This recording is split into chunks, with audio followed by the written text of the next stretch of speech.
সর্দি কাশিজনিত রোগে কর্পূরের কী অবদান সেটা আপনাদের সঙ্গে আমি আজকে শেয়ার করব। আমি গ্যাসের মধ্যে কাঁসার বাটি বসিয়ে সেটাকে ফ্রি হিট করে নিয়েছি। তারপর গ্যাসটাকে অফ করে তার মধ্যে দিয়ে দিয়েছি সর্ষের তেল।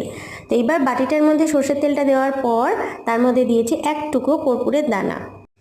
কর্পূরের দানাটা খুব সুন্দর করে এর সঙ্গে মিশে যাবে যতক্ষণ না পর্যন্ত, ততক্ষণ আমাকে ওয়েট করতে হবে।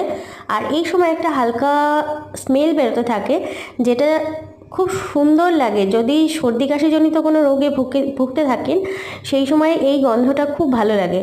তো আমি সেটা ফিল করতে পারছি এই মুহূর্তে। কর্পূরটা পুরোপুরি গলে গেলে তারপর এই তেলটাকে একটা কাচের পাত্রে আমি ঢেলে নেব।